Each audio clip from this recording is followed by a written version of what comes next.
I am absolutely in love with Spain. And I'm not sure, is it the flamenco? Is it the people? Is it the food? I love all of it. It gets me so excited. And you're definitely going to see that on today's show. I'm going to start by making a cold tomato soup called Salmorejo. And then I'm going to cook with my student, Joan. And together we're going to make this fabulous lamb stew with chorizo and white beans and tomatoes. It's so fabulous. And I cannot wait to cook that with you today.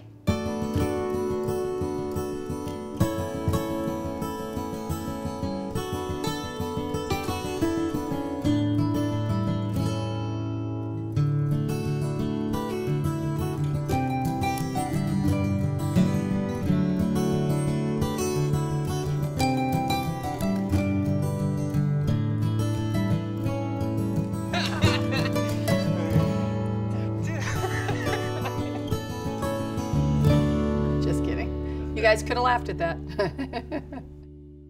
Funding provided by the producers of Grana Padano, Parmigiano Reggiano, and Montasio cheese, prosciutto di Parma, and prosciutto di San Daniele. Behind every bite, centuries of tradition. By the U.S. Highbush Blueberry Council. These blue-licious food moments brought to you by blueberries, nature's little blue dynamos. By Village Harvest, offering a variety of authentic traditional rice and grains, variety you can taste. Village Harvest can also be found in the frozen foods department. By Analon Nouvelle Copper, copper innovation in non-stick cookware. By Culinap, creating video-based apps for people who love to cook. Culinap, we bring the chef to your kitchen. To learn more, visit culinap.com. By remarkable recipes from Blue Ribbon Orchard Choice and Sun-Made California Figs.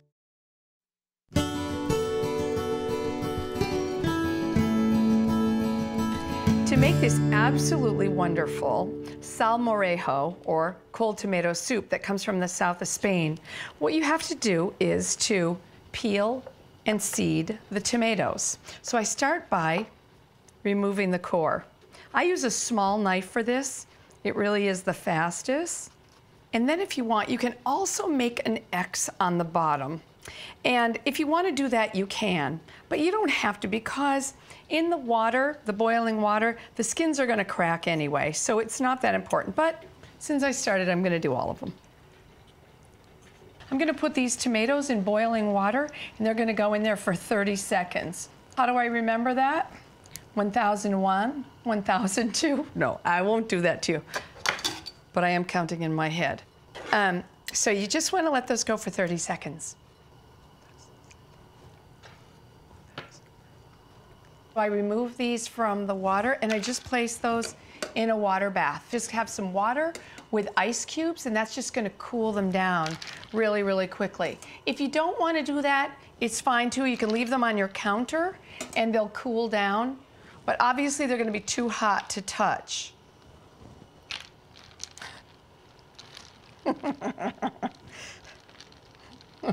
Okay, perfect. How's it look? These cool really, really quickly. So now it's time to peel them. You can see that the peels come off really, really easily. Why do people peel tomatoes and then remove the seeds? The peel is for texture, but the seeds, they're bitter. So that's why people oftentimes will peel and seed tomatoes. And now, make believe the core is the North Pole. We're gonna cut right across the equator. Cut this, all your tomatoes in half, just like that. And let me show you what you don't want to do, and I'll show you why. You don't want to cut this way through the core, and I'm going to show you from the top to the bottom, because that doesn't really reveal the seeds. Look at this, the difference between those two. This reveals all the seeds, so I know that I can get rid of them. This, you can hardly see any. So what I do is I cup a tomato in each hand just like this, and I squeeze the seeds right into the bowl.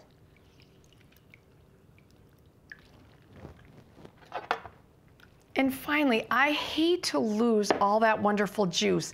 And also there's a gel that kind of surrounds the seed, and that has a lot of flavor. So what I like to do is I take all of this mixture that's in here, the skins, the seeds, everything, and the juice, and I just run it right through a sieve. You can just use a spoon to pass the juice through, and that gel that surrounds the seeds really has great flavor. Salmorejo always has some stale bread in it, and this is a great way to use up your leftover stale bread. So I like to cut off the crust, but I leave a little bit of crust, and then I just tear this up just coarsely. And don't even think about like the size or whatever, because it's all gonna be pureed. And now some garlic. So a nice big clove of garlic. And I wanna peel this. I'm just using a small knife to peel it, but you can just cut this really coarsely because the blender can do the work for you. Also, we are going to add a little bit of sherry vinegar, say about a tablespoon. I'm going to also use some extra virgin olive oil, and you want a good amount of olive oil in there, as well as some salt. Now remember that salt and tomatoes, they work so well together, mainly because the tomatoes are very sweet and very acidic, and that salt will balance that. I'm adding some black pepper. Just take a big spoon and stir it together. So you kind of have this, it's like a bread salad. But now what we do is we put this right into the blender.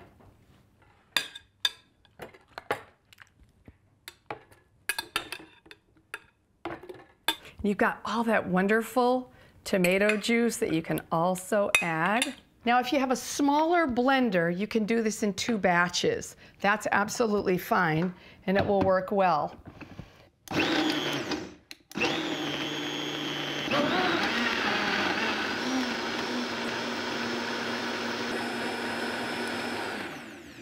You're going to want to puree that until it's really nice and smooth.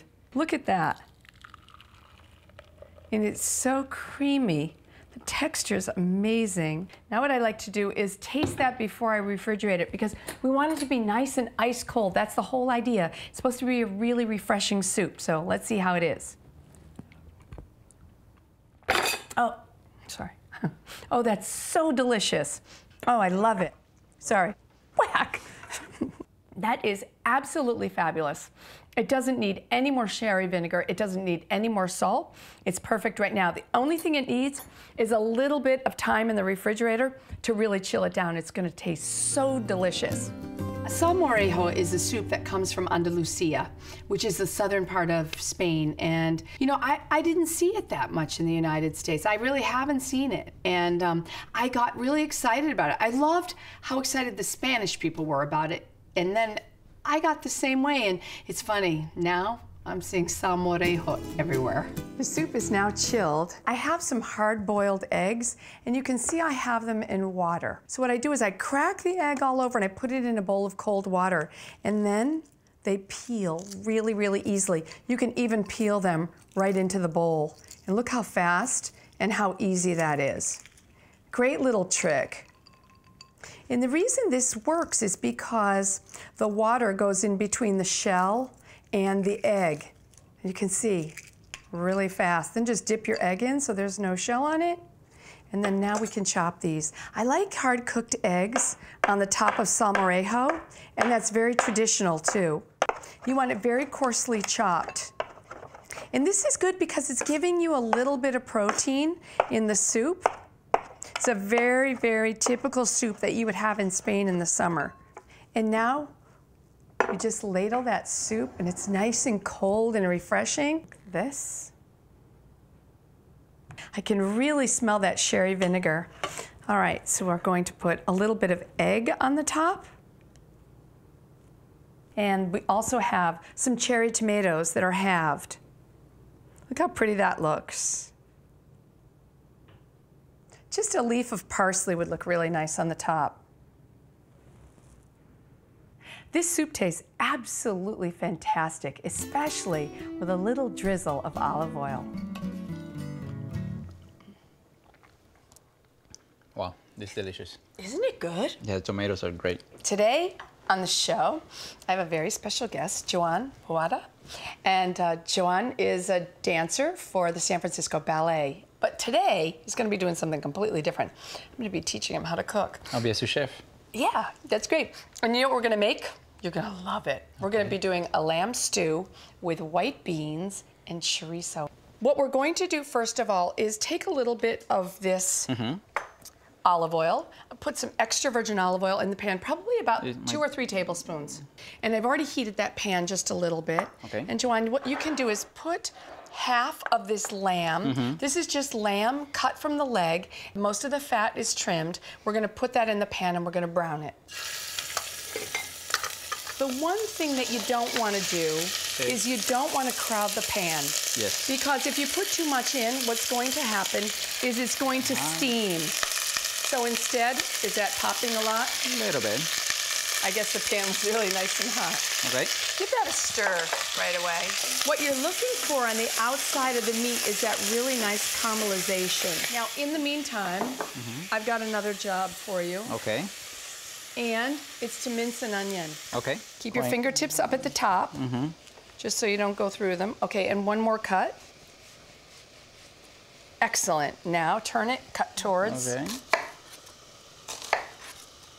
A little bit closer. Okay. So, because that will make it finer. Exactly. The beginning of the stew is to brown the meat, and it takes a little bit of time to do little by little. She just told me that you shouldn't crowd the pan with all the meat at once. So you need to do it by stages so they breathe and they brown in pieces. So it was quite a good experience. Let's put these onions in the pan as well.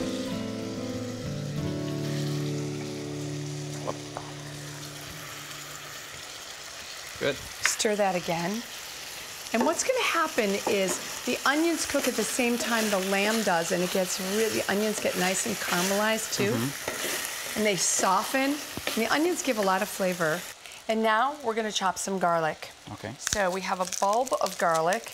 We need about 3 cloves. These are huge cloves of garlic. I think probably 2 of these monsters are going to, Great. And so the way that you can do that, there's a few things. If you take the side of a knife and go whack, you can do that. But I'm going to show you kind of a fun little easy way to mince your garlic. So first of all, I'm going to peel it. I got like a twin in there. Oh, you do? You have 2 cloves. See, we have 3 cloves in the end. I'm going to show you how to mince garlic really fast. If you only have to do 1 clove, this is a great trick. What I do is I take the back of the knife, see how wide it is right there? And I take the clove of garlic and I just mash. This is a really big clove. And I mash all the way down the clove of garlic. And if you find that the garlic is big, and like in this case it is, I'll cut this in half and I'll show you how fast that is now. And you can see almost instantly, you've got, turn your knife over to the sharp side, and almost instantly you've got a clove of garlic. The mincing of the garlic, that was something that I'd never seen. I've been watching a lot of cooking shows, but I've never seen a chef turning the knife around and mincing in that way. So it was quite something that I just will take with me always. Excellent. Don't feel like you have to go fast at first. Just get your technique down. That's great. Okay, he's strong. I wonder if you could pick me up like they do. Just kidding. We could try. Maybe not after the lamb stew. Okay. All right. So we have to do the rest of it, no? Yep. So it is your technique. Yeah. Great. That's incredible. Okay. You got it. It's really, for some people, they have a little bit harder time trying to get it down. Well, I think as a ballet dancer, you have to learn a lot of things by watching and applying that right away. Yeah. So I think it comes to my benefit right now to see you and just reproduce. Right. He learned by watching, and he said, that's how I learned to dance. And I don't think it's that different than cooking, and I think that's why we watch cooking shows. We're just mesmerized by watching people cook, and then you realize you can do it. I mean, no, we can't all dance like Joanne, I don't think, even if we watched. But with cooking, I think we can do it. So this is the second batch. Would you stir that again? Yeah. And we're gonna add the first batch back in.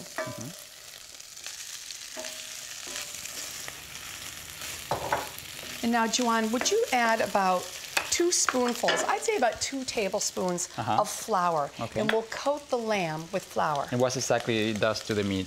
What that's going to do is once we add the liquid, it's going to thicken the sauce. So it'll give us some texture. Another cooking secret. So how often do you cook lamb?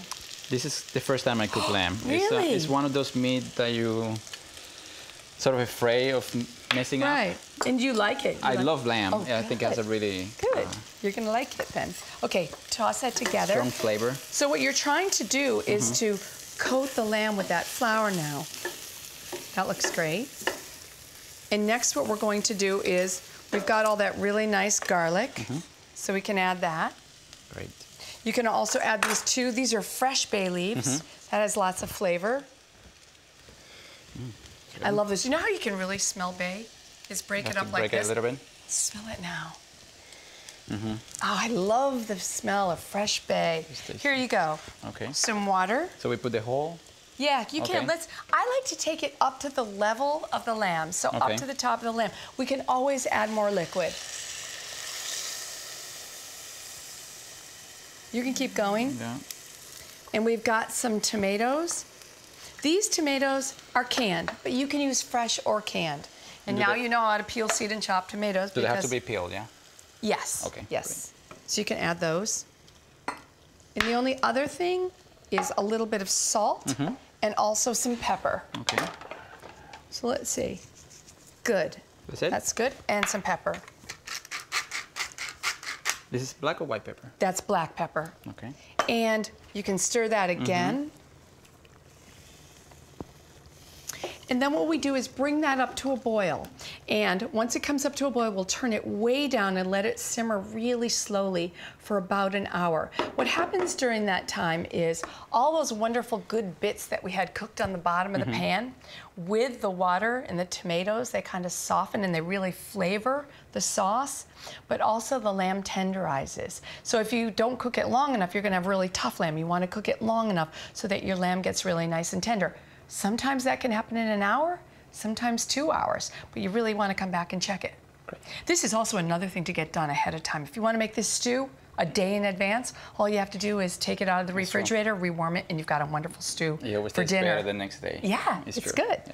Okay, see how that's boiling? Yep. Now let's turn it way down. Okay. There you go. Perfect. So you just want to see it just bubbling around the edge. Okay. And you want to watch it every once in a while. You want to come back and look at it and make sure that the liquid hasn't reduced too much, because if it has, what you're going to do is add a little bit more liquid to it. And what could happen to the lamb if you cook it too long? It'll be really dry. Dry. It keep ends it up moist. being dry. Yeah. So yeah, as soon as you can feel a knife goes in and there's no resistance, you know that it's done. It's really easy. You can do it, and you can do it too. When I talk about Spanish food, you're going to see a twinkle in my eye, and I'm not sure. I think there's something about the vibrancy. Is it the flamenco? Is it the, because I talk about it and I'm very emotional. Is it the people? Is it the food? I don't know. I love the whole geography. I love being in Spain. I love the wine. And, you know, for me, it's just a place that's very close to my heart. I love these beans. They're really beautiful. I've never seen this color before. Yeah, I could eat these, honestly, all day long. Could they be eaten raw, or they have to be No, always only cooked. Only cooked. Okay. It's interesting, you know, in the United States, we call them cranberry beans. In Italy, they call them barlotti beans. But, you know, you can, for this stew, you could use other kinds of beans. If you wanted to use French butter beans, or, you know, if you want to use dried beans, you could even use chickpeas or, you know, navy beans. You know, it's interesting because when you're peeling them, one of the things that you'll notice is, I know we've peeled lots of them already, but one thing that you notice is some of the beans, the ones that look worse and are more dry, are easier to peel. They're very easy to open. You know, the Spanish, especially in the northern part of Spain, they love their beans. They really love them. So, one more. And I'm determined to get this last one. All right. You can put that into the pan with the lamb. It's still simmering away. And we have this really nice Spanish chorizo. What I'm gonna have you do is cut this into 1/2 inch pieces. Are we cutting the whole thing? Yes. Okay. So chorizo is a pork and garlic sausage, and it's got a lot of flavor. I like to use this one because it holds together. If you use the really soft one, it's going to fall apart. So I like this because it holds together. This size okay? Yeah, that's excellent. Okay. So you can see how this one is really, just stays in one piece. You can add all of that, and then can stir it. So imagine the flavor that that chorizo is going to give, and then you've got the wonderful texture of those kind of creamy beans. It'll be really, really good. So bring the lamb up from the bottom, and I can see that it probably needs a little bit more liquid, so we'll just add a little bit of water. Now what's great about this is you add the water, bring it up to a boil, turn it down, let it simmer again, and it cooks for, in about 40 minutes, it'll be done. The lamb will be tender, and you've got this fabulous sauce. It's kind of thickened from that wonderful juices from the lamb, and it's really great. It's mostly to cover all the beans, yeah? Yes. When I was in Spain, I had this fabulous oil. It was kind of a scented oil that was scented with pimenton and paprika, drizzled on the top, so I thought it would be fun to make that. What you can do is take about 3 tablespoons and put it into that pan. How do you measure 3 tablespoons just by looking at it? Okay. Well, I just kind of eyeball. Okay, we're going to add a half of a teaspoon of this smell. It smells good. Smoky. Yeah. This is pimenton. Pimenton is a smoked paprika. That'll give a lot of flavor, so a half teaspoon of that. I love pimenton, but you know, you don't want to use too much. Is that enough? Yes. And that oil's warm, so it kind of sizzles. And now you can add a teaspoon of paprika, and that's a sweet paprika, not hot. I don't think that I think you'll have to use this because that won't fit into the... Okay. So I do 2 of these? Yes. Okay. With the olive oil, you're really just warming that olive oil, and you'll have really nice flavor. I like the oil. I think it's interesting. I would do it with other spices. I think that if you warm olive oil and you add some herbs to it, it takes on the flavor of those herbs or spices or whatever. It really is a wonderful garnish into something, whether it's a soup. You know, sometimes I'll make a cauliflower soup and I'll do a coriander oil. It just takes it to a whole other level. Okay, while I serve the stew, do you want to get some wine? I'll get it. Okay, perfect. I have a fantastic Tempranillo from the Rioja region of Spain, and it'll be really delicious with the lamb and the beans and the tomatoes. And this is also from the north of Spain? Yes, it's from the Rioja, the northern part. So I'm going to drizzle a little bit on yours. Thank you. And a little on mine. Ooh, it smells so good. It's got that smoky smell to it.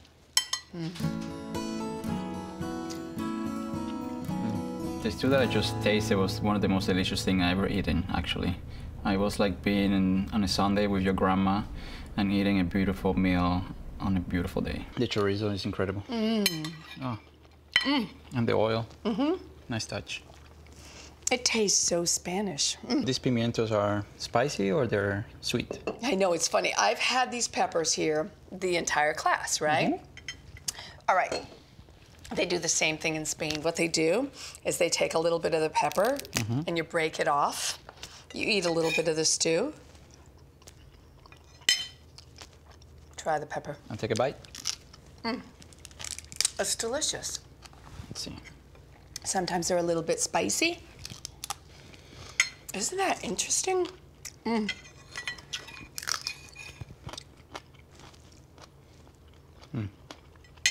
Fresh. I know, I love the combination. And they just put it right here on the edge of their plate, just like that, and they keep taking little pieces. Anyway, it was fun, really fun to cook with you. It was my pleasure. And you know, it was like we just spent an afternoon in Spain. It was. Fue un placer. Gracias. You can do the same thing. Make all these dishes at home and you'll think you're in Spain too. If you enjoyed Joanne Weir's Cooking Confidence, you can download for free the Joanne Weir's Cooking Confidence Appetizers app for iPad. With this fun one-on-one cooking course, you can bring Joanne into your kitchen and she'll take you through each step of the recipe. You can also purchase 24 additional lessons from this series, complete with instructions and videos, for $4.99. Joanne Weir's Cooking Confidence Appetizers app for iPad can be downloaded from the App Store.